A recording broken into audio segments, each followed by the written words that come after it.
Luzon, Visayas, Mindanao at buong mundo. Ngayon ay Biyernes, July 18, 2025. Ako si Barbie Mulak at ito ang Balitang A to Z. Bagyong Krising at Habagat, nagdala ng malakas na ulan, hangin at baha sa Luzon. Mga minaltratong pitbull, sinagip ng paok sa dog fighting den sa Tarlac. Dayuhang operator, arestado. First Lady Liza Marcos nasa Saudi Arabia na para makipagpulong sa OFWs. Unang ginang, hindi sasama sa biyahe ng Pangulo sa Amerika. Trending, CEO at ka-affair umanong empleyado na bisto nga ba sa kiss cam ng Coldplay concert. Pinay tennis sensation Alex Ayala binigyan ng sariling Funko Pop style figure sa meet and greet sa Taguig. At sa showbiz, paunang episodes ng It's Okay to Not Be Okay ni na Ann Curtis at Joshua Garcia ibinasilip sa star-studded advanced screening.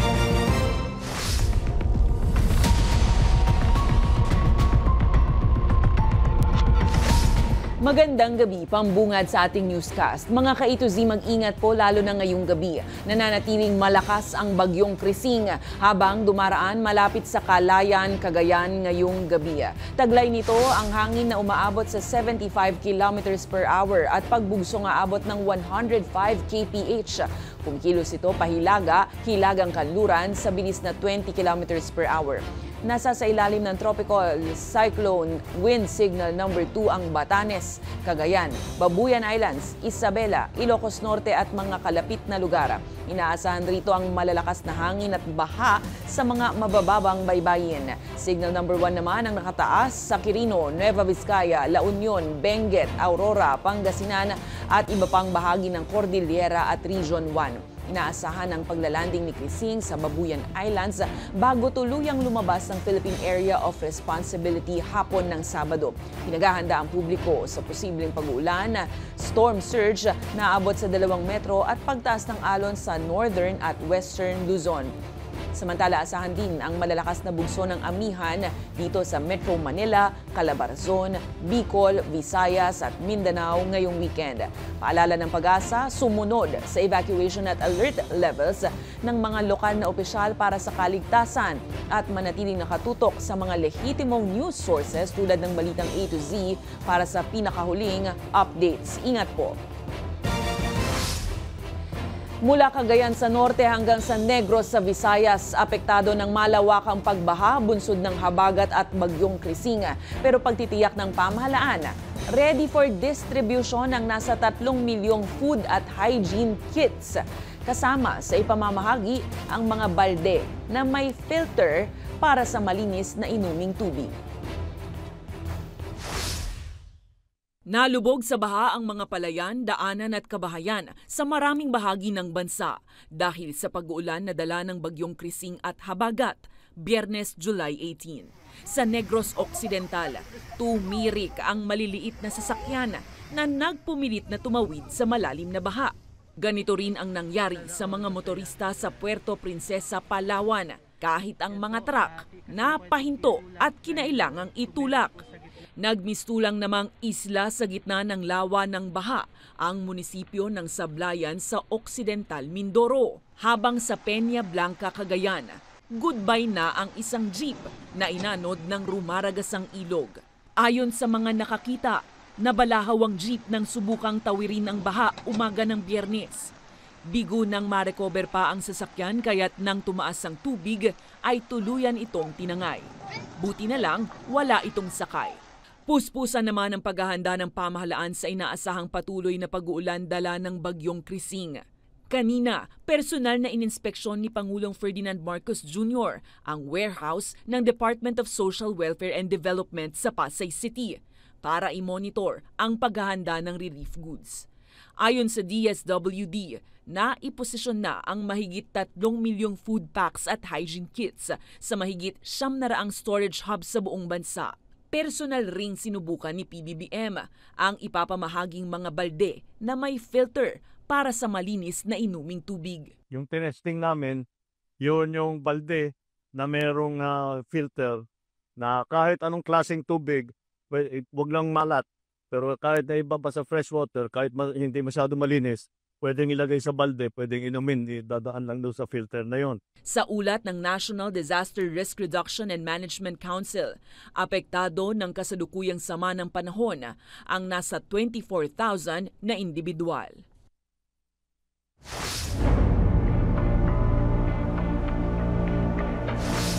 Na-rescue ng mga otoridad ang mga special breed na aso na ginagamit sa dogfight sa Tarlac. Pawang sugatan at minaltrato ang mga ito, kabilang na ang mga tuta. Arestado rin ang operator na isang Japanese national na bahagi ng organized crime group. Ang balitang A to Z ni Kim Salinas.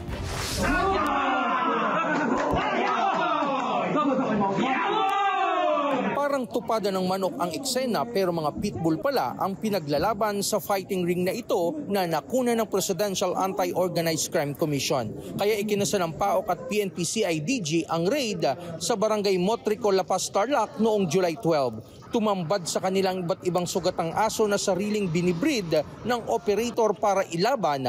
Na-rescue ang 7 malalaking aso bukod pa sa mga tuta na pawang sugatan din. Pinakakagat nila for the puppies to experience pain kahit bata pa siya. Parang habang lumalaki siya, nai-immune na siya sa mga kagat ng aso. So that makes him more aggressive. May pustahan at malaking tayaan sa labanan ng mga aso na ipinalalabas sa online streaming. Kabilang sa mga parokyano ay mga taga-ibang bansa. Kung sino matatalo, sino mananalo. Tapos may parang derby din yan na halimbawa mga 8 aso o 6 na aso maglalaban-laban. Yung kung sino matira, yun ang champion. Huli sa operasyon ang nagpapatakbo ng dogfight na isang Japanese national na kinilalang si Bill Watanabe na bahagi ng organized crime group. Yung nagme-maintain nung arena, yung dogfighting arena. And then itong nagpapatakbo, yung nahuli nga natin. Plus yung nagpapatakbo, yung gumagawa at yung management nung gambling platform nila online. Ikinababahala naman ng the Philippine Animal Welfare Society o POS ang pagmamaltrato sa mga aso. It's either sobrang takot sila na may konting tunog lang, nanginginig na, nagtatago na, napapaihi na, or minsan nga yun, front nila na matapang ako, aggressive ako, so wag kang lalapit sa akin kasi mangangagat ako. Una nang nanalo ang POS sa isang kaso laban sa isang Korean national na nasa likod din ng dogfighting operations. Kailangan naman nating maging good example sa next generations na mag-treat tayo ng mga animals in a humane manner. Magpakatao po tayo. Lahat ng mapapatunayang lumabag sa Animal Welfare Act ay maaaring makulong hanggang 2 taon at may multang 200,000 piso. Para sa Balitang A to Z, Kim Salinas.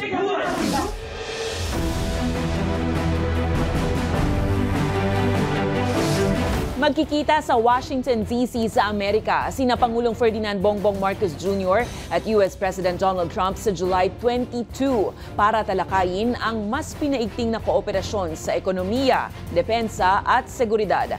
Ayon sa Department of Foreign Affairs, isa sa mga layunin ng pagbisita ay ang pagtutol ng Pilipinas sa planong 20% na taripa sa Philippine exports na mas mataas kaysa sa unang anunsyo na 17%.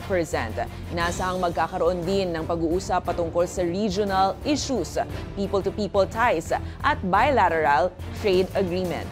Imbitado rin ni Marcos si Trump na dumalo sa East Asia Summit sa Maynila sa 2026 kung saan Pilipinas ang ASEAN chair. Ito ang ika-5 pagbisita sa Amerika ni Marcos bilang Pangulo at unang ASEAN leader na tinanggap ni Trump mula nang maupo muli sa pwesto.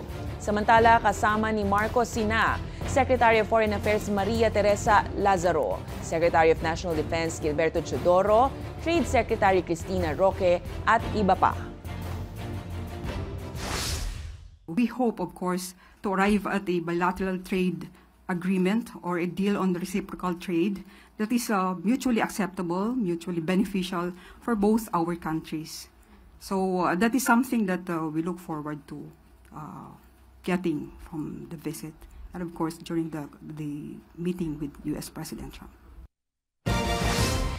Nakalapag na sa Riyadh, Saudi Arabia si First Lady Liza Araneta Marcos ngayong July 18. Ayon sa Malacanang, nakatakdang bumisita ang unang ginang sa OFW community doon. Ilulunsad rin niya ang OWA Servisyo Caravan na siyang one-stop shop para sa government services na kailangan ng mga Pinoy sa Saudi.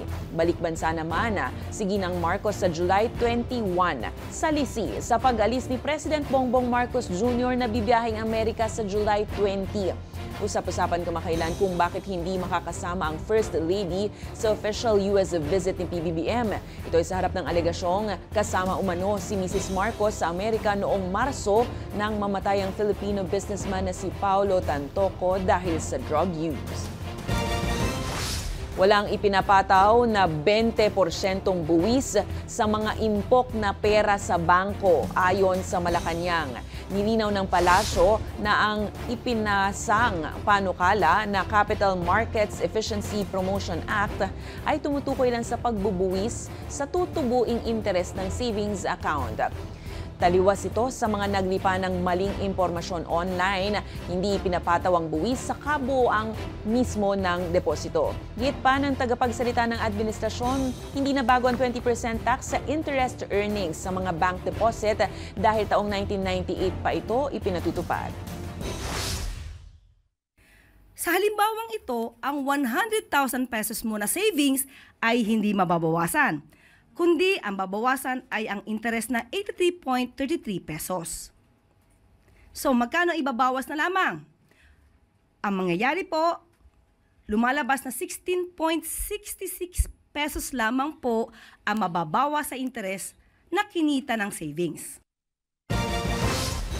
Pinasisingil ng isang mambabata sa DNR para panagutan ang umano'y pinsalang dulot ng Dolomite Beach Project sa Manila Bay na tinukoy ng MMDA na nagiging sanhi ng pagbaha sa Maynila.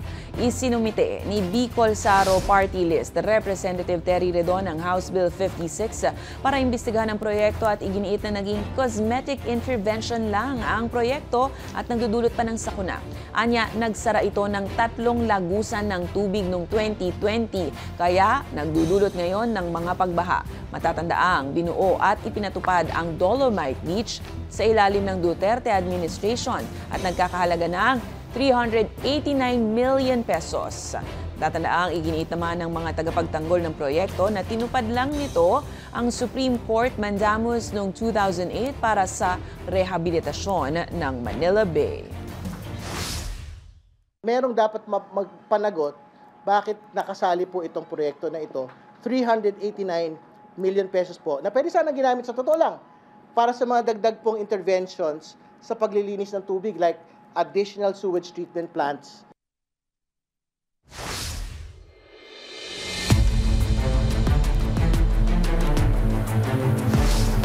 Dismayado na ang ilang balik senador sa mga delays sa pag-usad ng impeachment trial ni Vice President Sara Duterte at hiniling na umpisahan na ito agad sa pag-convene ng 20th Congress.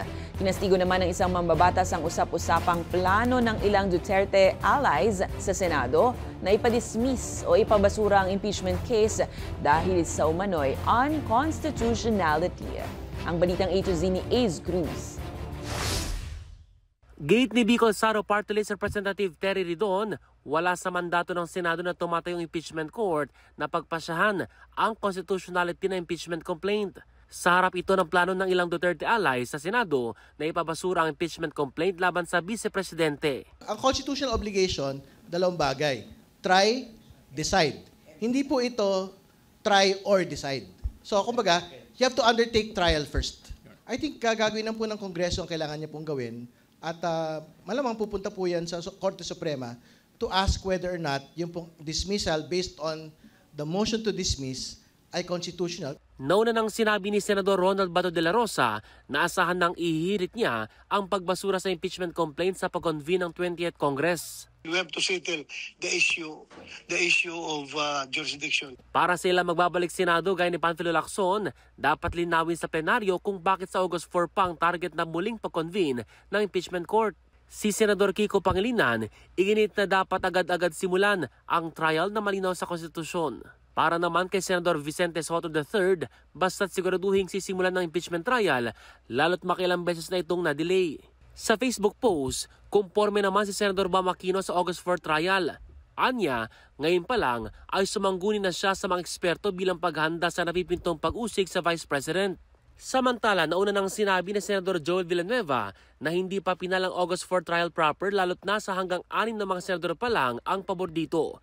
Batay sa pakikipag-usap niya kay Senate President Francis Escudero. Anya, may iba pang trabaho sa pagbubukas ng sesyon kabilang ang pagboto sa magiging Senate President at House Speaker at pagtalaga sa mga chairperson ng mga komite. Para sa Balitang A to Z, Ace Cruz. Wala pang natatanggap na arrest warrant mula sa International Criminal Court ang Malacanang laban kay Senator Bato de la Rosa at iba pang kasama ni dating Pangulong Rodrigo Duterte. Sinabi ni Communications Undersecretary Claire Castro na wala pang komunikasyong dumarating mula ICC kaugnay sa mga co-accused ng dating Pangulong Duterte. Ito ay matapos sabihin ni Executive Secretary Lucas Bersamin na posibleng arestuhin na si Senator Ronald Bato de la Rosa sa sandaling mag-issue ng warrant of arrest ang The Hague. Si De La Rosa ang unang PNP chief ni Duterte at itinuturing na arkitekto ng war on drugs.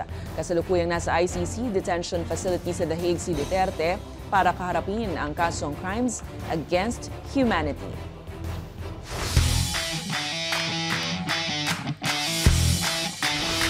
Balik bansa si Pinay tennis sensation Alex Ayala matapos ang ilang may init na laban na nagpataas ng kanyang ranggo sa WTA.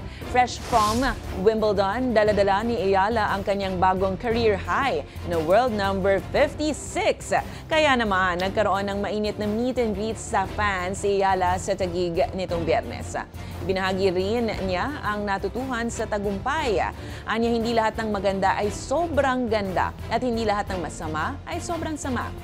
Bilang sorpresa, binigyan siya ng customized Funko Pop doll ng isang major telecom company bilang pagkilala sa kanyang tagumpay at inspirasyon. Samantala, magtutungo si Ayala sa Montreal, Canada, Cincinnati sa Ohio, USA at Mexico at magdi-debut sa women's main draw ng US Open. Congrats and good luck ahead, Alex! Susunod, Senator Panfilo Lacson naghain ng batas para tiyaking walang anak na may kakayahang sumuporta ang mangiiwan sa kanilang magulang sa ere. At trending ngayon, CEO at umano'y ka-affair na empleyado tila nabisto sa kiss cam ng Coldplay concert sa US. Abangan ang kumpletong ulat sa pagbabalik ng Balitang A to Z.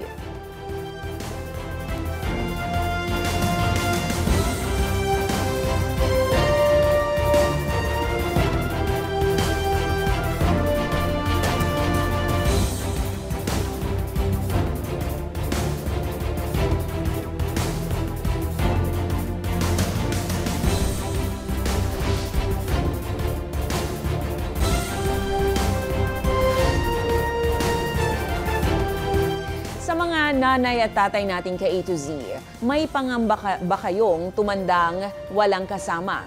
May inihain pong batas si Senator Panfilo Lacson para tiyaking walang anak na may kakayahan namang sumuporta ang mangiiwan sa kanilang magulang sa ere. Pagtitiyak ng senador, hindi kasama rito ang mga financially challenged at yung mga mapanakit na mga magulang. Narito ang Balitang A to Z ni Naomi Almojano. 51 anyos na si Lola Alita, 5 ang anak at 4 na ang mga apo. Pero kahit may kanya-kanyang pamilya na ang mga anak niya, kasama pa rin niyang nakatira ang mga ito at alagang-alaga pa rin siya. Siyempre, masarap, masaya na may nag-aalaga sa akin, lalo na mga anak ko, tsaka yung mga apo ko, inaasikaso nila ako. Sa yung pag-aalaga lang nila na sapat na sa akin. Aniya, sulit ang pagod at hirap na ginugol niya noong bata-bata pa siya para itaguyod at alagaan ang kanyang pamilya. Ang magulang naman na si Beng na may isang anak, umaasang pag siya'y tumanda, anak din niya ang mag-aalaga sa kanya. Bilang isang magulang, parang nararamdaman ko na may pagmamahal sa akin ng anak ko.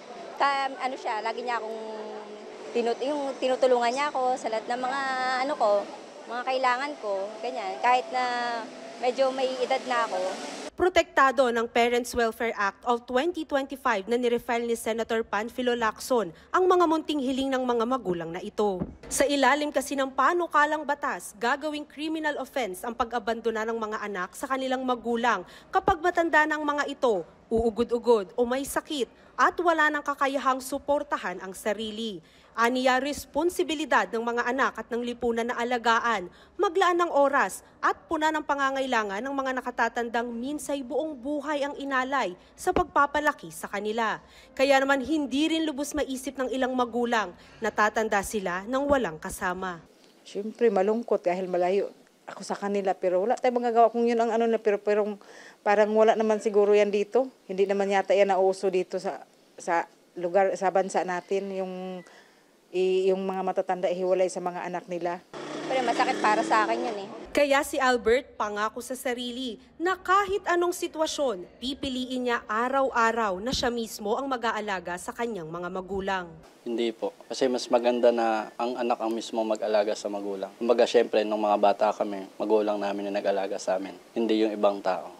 Ayon kay Lacson, sa panahon ngayon nakalulungkot na naging tipikal ng makakita ng abandoned elderly sa kalye. Dahil bigo ang mga anak na puna ng kanilang responsibilidad sa mga ito, kahit paaniya moral and natural obligation ang pagsuporta sa kanila. Maraming mga matatanda ang inihahabilin sa mga shelter para sa mga matatanda o home for the aged. Minsan kasi kulang talaga sa pangtustos o mas mabibigyang atensyon sa home for the aged ang mga ito.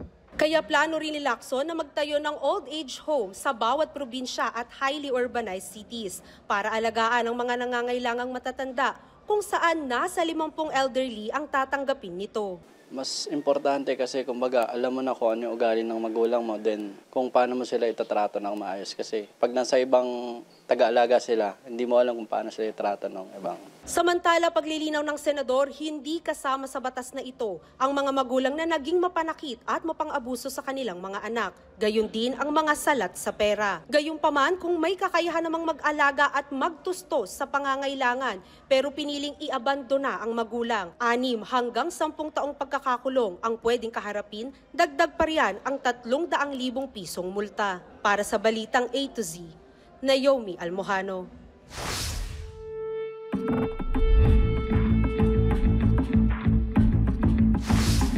Tinukoy ni Justice Secretary Boying Remulla na nasa 30 individual pa ang posibleng sangkot sa pagkawala ng mga sabungero noong 2022.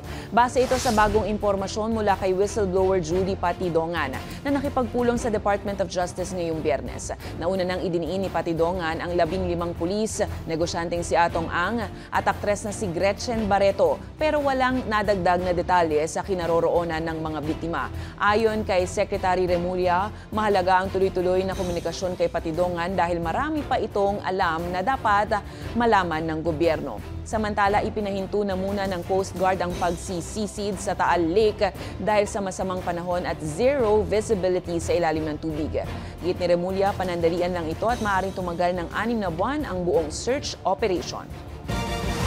Iginigiit ng Department of Agriculture na ligtas pa rin kainin ang mga isda mula Taal Lake sa kabila ng mga balitang may bangkay umanong itinapon doon.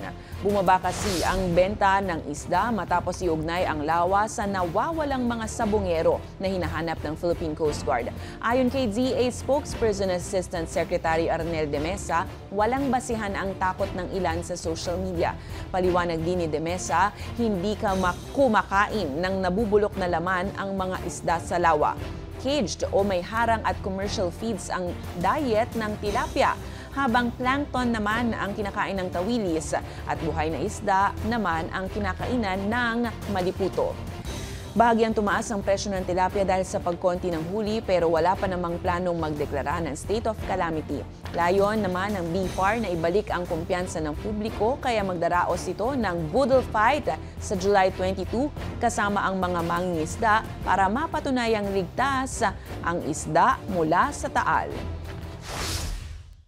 Ang focus ngayon ng BFAR, lalo na kay Director Sammy Malbas ng Region 4A, Calabarzon BFAR, ay mawala yung fear doon sa pagkain ng mga isda na nahuhuli sa Taal Lake.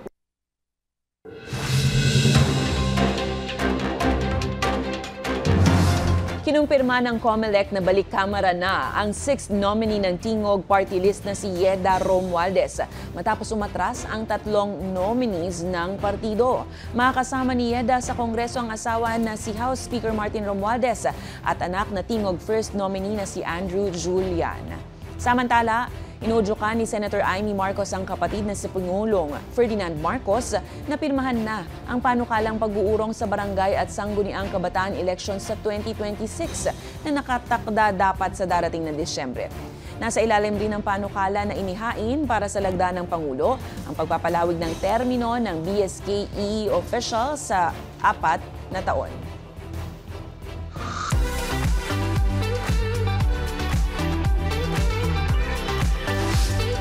Huli pero hindi kulong. Trending na sa buong mundo ang umano'y nabuking na love affair ng CEO ng malaking kumpanya sa Amerika at ng kanyang mismong empleyado sa konsertuyan ng American rock band na Coldplay. Nahuli kam sa magkayakap sina Andy Byron, CEO ng AI-centric New York firm na Astronomer, at empleyado nito na head ng Human Resources Department na si Christine Cabot na sinasabing parehong may asawa na. Sa Kiss Cam segment ng konsyerto kung saan naghahanap ang cameraman ng mag-partner sa audience, saktong naispatan at natutukan ng kamera ang dalawa. Ang eksenang yan nakita ng bokalista at frontman ng Coldplay na si Chris Martin habang nagpo-perform at napansin na tila nahihiya umano ang dalawa. Mababatid na si Andy Byron ay kasal sa educator na si Megan Kerrigan Byron. Naglabas naman na ng pahayag si Byron hinggil sa isyung kinasasangkutan. At dito humingi siya ng tawad sa kanyang asawa, pamilya at mga kasamahan sa kumpanya. Sa aming pagbabalik, paunang episodes ng It's Okay to Not Be Okay ni Ann Curtis at Joshua Garcia ipinasilip sa star-studded advanced screening. Manatiling nakatutok, kayo ay nanonood ng Balitang A to Z.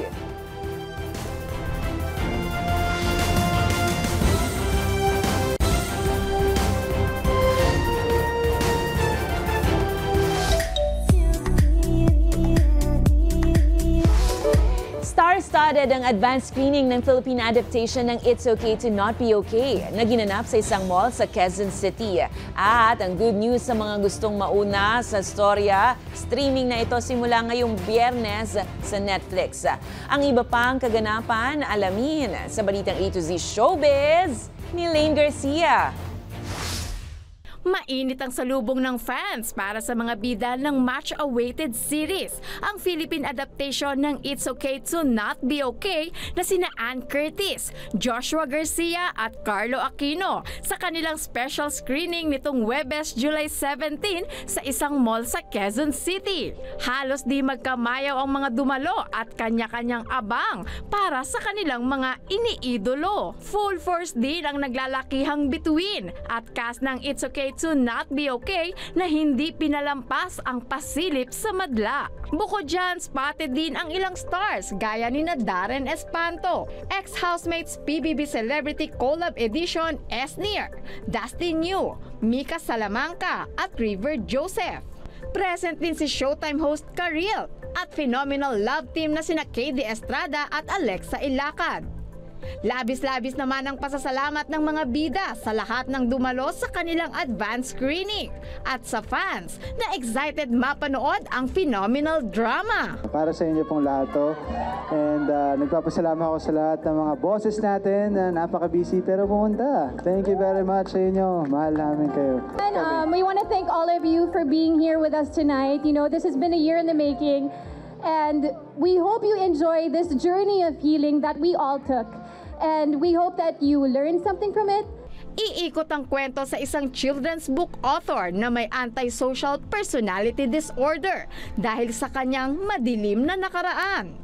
Pero sa mga gustong makauna sa kwento, streaming na sa Netflix simula ngayong Biyernes, July 18. At mapapanood dito sa A to Z sa darating na July 21. Exciting, di ba? Para sa balitang A to Z Showbiz, Lane Garcia.